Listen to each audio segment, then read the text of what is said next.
Every surgeon in the world spends years upon years trying to master the precision of their own hands in surgical training. And yet, there is no amount of training that is able to overcome our anatomical limitations, or the surgeon's hand's anatomical limitations.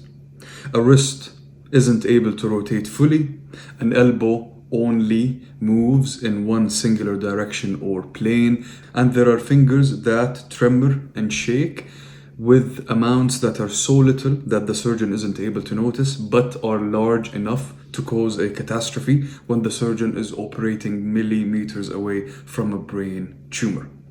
And for years upon years, medicine was able to overcome these limitations, partially I might say. Longer tools, smaller incisions, better cameras, you know the deal. But there was a time where engineering and biomedical engineers and the world of medtech had to step in and create a solution. And in today's video, we're going to be looking at that solution. And that solution, ladies and gentlemen, is the surgical robot, or the surgical robotic system, or also known as the Vinci system. And I know what you're thinking. You're obviously not seeing the surgical robot on screen. It is because this is a little masterclass, or a little crash course, if you will. We will first be looking at the types of joints from the biomechanics course, and then we will be moving to look at surgery, as you can see over here, tumor, recessions, and so on, from the bio-nanotechnology course, and then we will dive straight into the surgical robots dedicated section within our medical device library, the world's first medical device library in the world, using our Biomedical system, which is the world's first biomedical engineering operating ecosystem. And I know that you have seen a bunch of different videos talking about Biomedical, the world's first biomedical engineering ecosystem, and our biggest claim is that we connect every single aspect of biomedical engineering in one interconnected learning system and architecture. And today's video is living proof of that, because as you can see, we go from biomechanics, explaining joints of the actual surgeons, and then it flows into bio-nanotechnology, looking at different surgical operations and different surgical cases, and then finally all of these flow into the surgical robots masterclass, as you can see, and thereby defending our interconnected patented learning system, where every single piece of information within biomedical engineering is all interconnected, intertwined, and all put and studied together as a complete uniform system. So without further ado, let's actually understand what the surgical robot is. We will look at the surgical robot within a clinical workflow, how it operates, how surgeons actually use it. We'll look at the console, and so on and so forth, in order for you to exit this masterclass a surgical robot expert. So without further ado, let's start with the first foundational slide that we're going to be looking at: the types of synovial joints and the ranges of motion. So obviously, as you can see over here, we are looking at the joints. Now we'll be focusing primarily on three specific joints, which I talked about in the introduction. We'll be focusing on the elbow joint, we'll be looking at the thumbs, and we'll be looking at the wrist. So let's start with the elbow. The elbow, located over here, is a type of hinge joint, meaning that the elbow is uniaxial, which means that it only allows for flexion and extension in one singular plane, as you can see. Secondly, we have the thumb base, which are a type of saddle joints, as you can see over here, which means that the thumbs are biaxial. It means that they allow for flexion and extension, or abduction and adduction only. So you have fairly good movement with your thumbs. You cannot move them to the left and the right, and you cannot fully basically make use of your thumbs when they are inserted inside a specific narrow part within the human body. And then finally, we have the condyloid type of joints, which are found within the wrist. As you can see, these are also biaxial, which allow movement in two planes as well: flexion and extension, abduction and adduction. This goes to show you that you have limited hand movement, elbow movement, and wrist movement when you are a surgeon operating in tight spaces within surgery. And this is where the surgical robot actually comes in. So as you can see, you aren't able to operate with full capability. A surgical robot gives you a bunch of different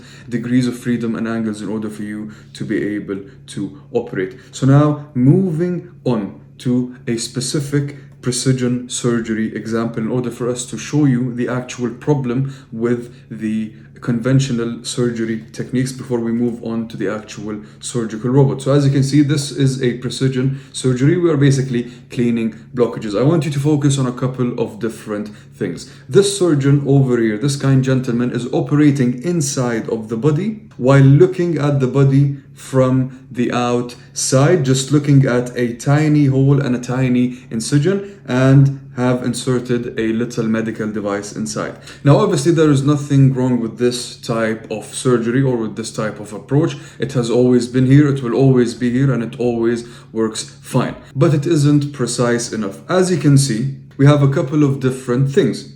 This device, or this little tip over here, doesn't have full range of motion and rotation and angles and degrees of freedom in order for it to be able to operate within this little space over here, which causes an issue and might cause catastrophic problems within the surgery. Secondly, the elbow, the wrist, and the actual fingers holding this little device don't have the correct or the right degrees of freedom, or don't have the capability of being able to turn 360 or being able to turn with all the degrees of freedom needed in order for the surgeon to be able to manipulate this device perfectly within the incision and into the actual lesion that is being extracted, or the part of the body that has basically surgery being done for. And then finally, the actual fingers themselves cause a huge problem. Fingers, most of the time, they tremor. These tremors are so little that the surgeon isn't able to notice, but unfortunately they cause tremor of the actual device, which means that there's an actual tremor within the incision itself. Now obviously the surgeon has a camera probably located over here, but the camera, as much as it is a high resolution camera and it is extremely helpful, you still aren't able to manipulate the device perfectly. You are looking at a little hole and a camera over here, and you're trying to make it work. And unfortunately, you can spend years upon years mastering your hands within surgery, but you need a better device in order for you to be able to manipulate. Why do we need a better device? And you might say, this is already perfectly fine and we're doing surgeries and everything is fine, we're good to go. Why do we need to escalate the issue and have a surgical robot medical device? Now I'll tell you why. If we look at this next illustration, obviously ignore all of this. This is in the context of bio-nanotechnology. Just focus on this illustration over here from our illustration gallery. We're looking at the tumor resection. As you can see, we have the tumor over here, and we have the same device that was being used before. Now, tremor can cause catastrophic problems, especially when you're dealing with sensitive areas such as the brain, for example. So this alone arises the need, or escalates the need, for a specific surgical technology in order for us to be able to basically have the most accurate, most precise, and most detailed reading of the actual position of the surgical tool, the actual position of the tumor or of the problem, and the exact rotational capability in order for us to be able to extract it. Now over here, we can have three different types of scenarios that can go wrong or right depending on what happens with the surgeon. And the three different scenarios are obviously not using a surgical robot, they are using the normal conventional device that is being used in front of you. Firstly, we can go for true positive, or we can go the true positive route, meaning that the actual surgeon has placed everything correctly, the device is placed correctly, and the lesion is being extracted normally and perfectly. This is 1/3 of the time. The second option, or the second route, or the second outcome, is a false positive tracking outcome, meaning that we are able to extract a tiny bit of the lesion, but most of it stays inside the brain. And that is due to all of our hands, alongside this kind gentleman's hand, the surgeon's hand, not being able to have full degrees of freedom, full motion within tight catastrophic spaces. And finally, we can go for a false negative tracking scenario, which means that the lesion hasn't been removed at all and a healthy part of the brain has actually been removed, and that is also due to surgery falling short because we don't have a specific medical device that is able to give us the full control over a specific tiny area within the body, mainly a catastrophic, dangerous area. So that arises the question, is there a specific medical device that can give us degrees of freedom, that can give us the best maneuvering and the right movement and angles in order for us to be able to perform surgery at the highest capabilities in the most detailed way possible? And I'll tell you that this is the medical device that we're talking about today, the actual surgical robot medical device. And as you can see, this is the devices masterclass from our BM Essentia medical device library. This is the console of the surgical robot or the Da Vinci system. It is a nice little illustration and visualization to get you into the actual mood. These are the handles, haptic feedback, they have torque, they have pressure, they basically mirror the same exact pressure, torque and movements of the normal surgeon's hands. These are the 3D cameras, and later on we will look at the actual arms of the surgical robot and what each arm does and every single degree of freedom and angle. But for now, let's look at the actual core functionality of the surgical robot. Surgical robots, basically, if you have guessed it by now with our long extensive introduction looking at surgeries and so on, surgical robots basically replace the surgeon's hands completely, and they replicate their movements with enhanced precision, control, movement, angles, degrees of freedom, adjustments, and so on and so forth. The system itself comprises of several robotic arms that manipulate surgical instruments inside the patient's body. These arms are controlled by a surgeon, as you can see over here, through the console which you are looking at over here, which basically translates the surgeon's hands movement into smaller, more refined, more precise motions. The system also provides a magnified 3D view of the surgical field, which basically enables the surgeon to be able to see anatomical structures in more details and more clearly. The robotic arms obviously offer a greater range of motion, which is the most important part and the reason why surgical robots have been invented. So focus on this final sentence for me. The robotic arms offer a greater range of motion than the human hand, allowing for more precise maneuvers in tight spaces. And this is the key working principle and the key idea and the most important point and part in order for you to understand why a surgical robot exists. So now let's actually look at how a surgical robot looks. So this is the surgical robot in itself. Ignore this. You can view it at your own time using the BM Essentia platform. By the way, you can get your free trial in the description below. 7 days free. You will get access to the surgical robot medical device masterclass, courses, devices, business guides, and so much more. So you can access your free trial over at bmessentia.com or down below from the link. 7 days free, no strings attached, nothing at all. If you like the system, continue to use it. If you don't, then I wish you luck within your biomedical engineering journey. So hopping back into the surgical robot medical device. As you can see, lights and so on, we don't really care about those. We care about the actual system in itself. As you can see, we have arms labeled 1, 2, and 3. Every single arm has a bunch of different angles and joints. So this is a joint, and these are different joints. So as you can see, every single arm has a bunch of different joints, which basically help with a bunch of different movements, positioning, maneuvering, rotating, and so much more. And we call all of these joints and the ability of these arms to be able to move as DOFs, which are basically degrees of freedom. And we look at degrees of freedom and what each degree of freedom helps the actual surgical system do, or helps the surgeon use the surgical system to be able to do a specific part of the actual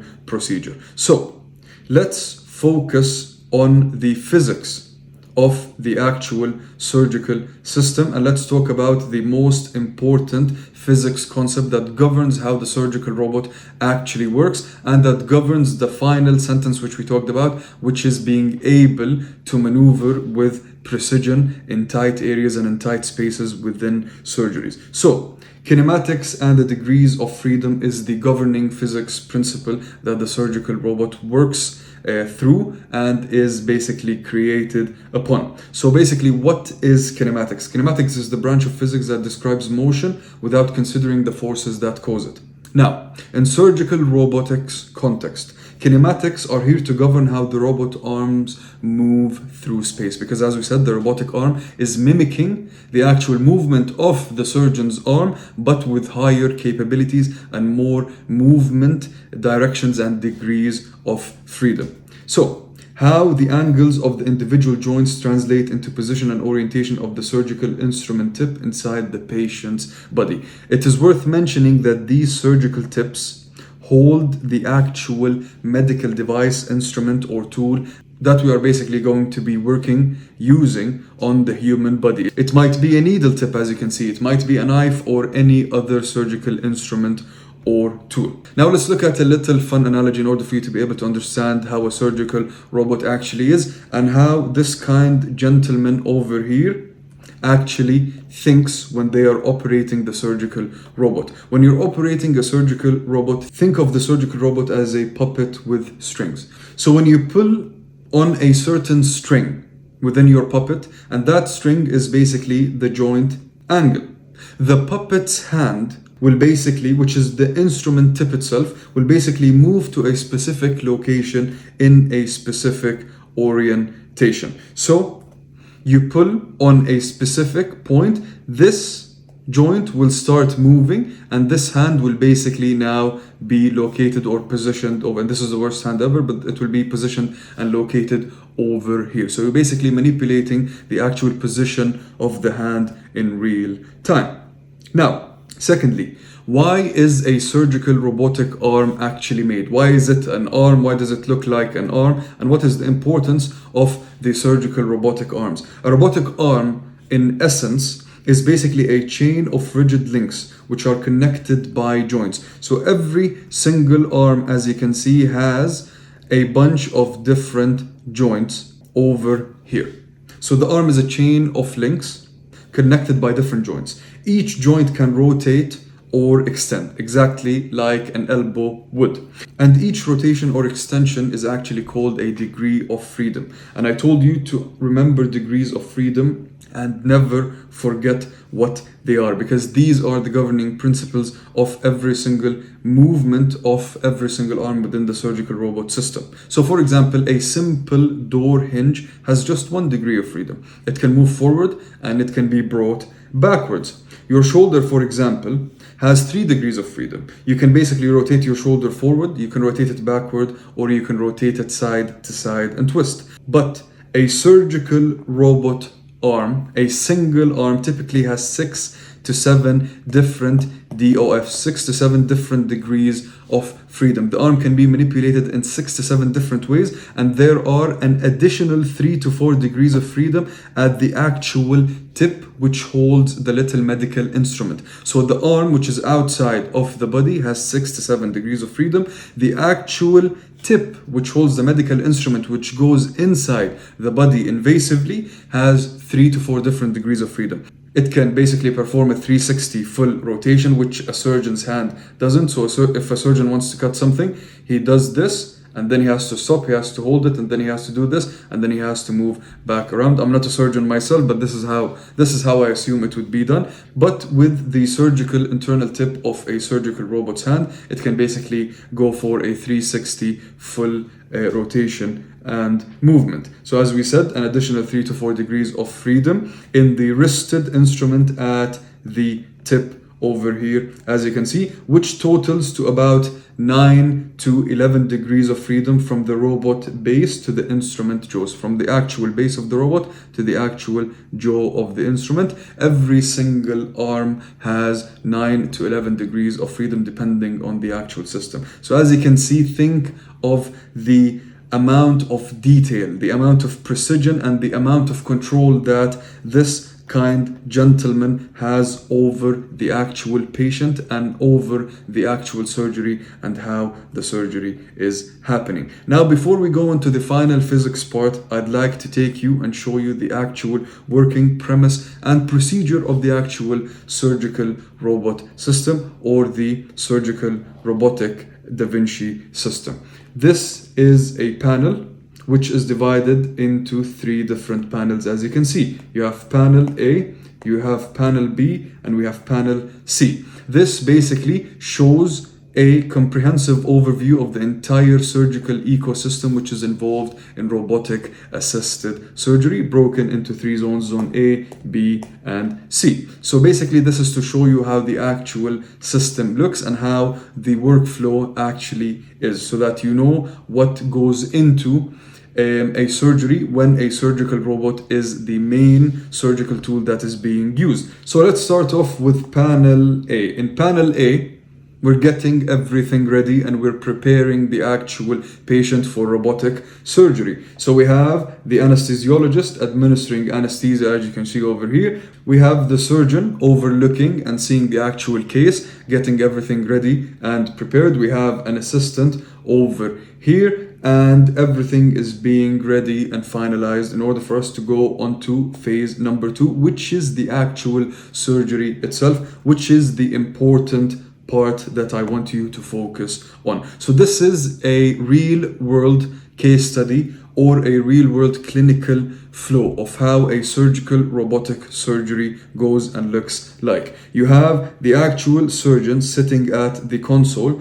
controlling the surgical robot, exactly like the image which you saw at the beginning, the illustration with the 2 arm handles and the wide screens. This is your console. So imagine that surgeon is this surgeon over here. This console is actually directly connected to the actual surgical robot system itself, which we saw a couple of minutes ago. And then you have your surgeon technician always at the workbench monitoring everything. You have the vision cart, which basically shows and visualizes every single thing which is happening through the lens and the camera of the actual surgeon. You have your anesthesiologist always administering and monitoring the administered anesthesia. You have your nurse at the nurse workstation, always ready and preparing. And then you have your 2 assistants, assistant 1 and assistant 2, always close to the patient, monitoring the actual surgical robot and monitoring what is happening during the surgery. And then in panel number 3 is all about the actual full systems view of what is happening after the surgery and during the final phases of the actual surgery. So this is a nice clinical workflow, or a look into a clinical workflow, in order for you to understand how an OR basically that has a surgical robot looks. You have the surgeon, you have the console is connected to the surgical robot, patient is lying on the table, you have 2 assistants always at all times, the anesthesiologist is always there, you have a nurse with their workstation and they're always focused on it, you have a surgeon technician that is always on the workbench if anything happens to the actual surgical robot, and you have a vision cart which shows everything through one connected lens. And now finally, let's move on to the final physics part, which talks about the actual coordination systems and the frames of reference. More importantly, the actual degrees of freedom themselves. So we said every single arm has around 6 to 7 degrees of freedom, with an additional 3 to 4 for the actual lowest part of the actual robot, which is the tip and the handle, which basically handles and grabs or basically releases any surgical tool, whether it's a knife, a tip, whatever it is. So a typical Da Vinci system has these 7 degrees of freedom that are general across every single system. In order for us to be able to visualize them better, I'd like to move you to this illustration over here. So as we said, 7 degrees of freedom. So the first degree of freedom is called as the shoulder yaw. It is located in joint number 1. Now this degree of freedom enables the entire robotic system to rotate about its vertical axis. Second degree of freedom is known as the shoulder pitch, and joint number 2 is responsible for manipulating the system using this degree of freedom. It is used to basically lower or raise the actual arm. The third degree of freedom is known as the elbow, which is joint number 3's responsibility. It basically helps the actual system extend or retract the arm length, which is located over here. So if this is extended, this arm will fall and will basically have this amount of length. If it's retracted, then it will look exactly like it looks right now. Fourth degree of freedom is known as the wrist roll. Responsible is joint number 4, and it basically helps the actual instrument spin about its own shaft. Degree of freedom number 6 is known as the wrist pitch. Responsible is joint number 5. This is where the instrument is actually able to bend up and down. And then degree of freedom number 6 is the wrist yaw. You basically are able to bend the instrument itself left and right. And then finally you have the jaw itself, which is over here, which basically grasps or releases the actual medical instrument that is in use. So these are the normal degrees of freedom. Generally speaking, these are the normal degrees of freedom that we have. So just to get a little recap before we go on to our final slide: surgical robot system, you have your patient bed. This is usually connected to the console, as we looked at in the clinical workflow slide and illustration. You have your arms over here. Every single arm has a bunch of different joints located at a bunch of different places. These joints basically allow for better rotation and movements, and we call them degrees of freedom. If you didn't understand what degrees of freedom are, I guess you'll understand it with this little example. My elbow over here has one single degree of freedom: extend and then retract. A surgical robotic arm has 6 to 7, sometimes up to 11 different movements, rotations, which are basically degrees of freedom, so that it can basically operate in. So as you can tell, we have 3 different arms. Every single arm has, call it on average, 9 to 11 degrees of freedom. So you have 27 degrees of freedoms on average in order for you to be able to use, control, and manipulate using this console over here, or a better visualization might be this console over here. These are the arms. They have haptic feedback, they have hydraulics, and they have torques in order for the surgeon to be able to get the same exact feel as if they are working with their own hands. And this, in a nutshell, is the surgical robot Da Vinci system. I hope that now you have understood what a surgical robot is. Why is a surgical robot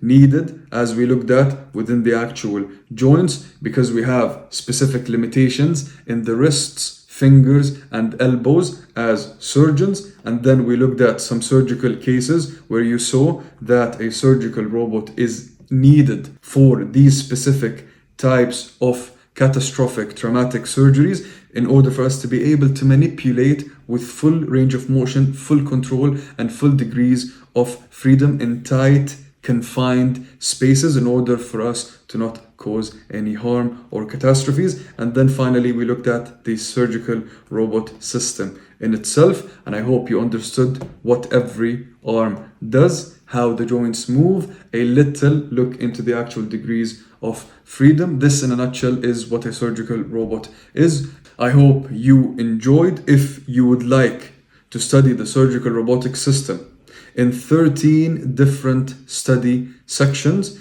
and 19 different study angles, as you can see here, we talk about a comparison between it and between other options. We look at real case studies. We look at what the law actually says and the regulations about surgical robots. We look at different stuff such as the physics that make it impossible and how engineers have built it anyway, and a lot more. You can ask your AI about whatever you want in order for it to aid with your learning. And we have a full-on 70 plus medical device library within the platform in order for you to be able to explore every and any single medical technology out there. So head on to the link in the description, grab yourself your 7-day free trial, try it out for yourself, the world's first biomedical engineering operating ecosystem. And I hope that you have understood the surgical robot and you can now advance into the actual surgical robot masterclass with clarity and precision. and I'll see you in the next one.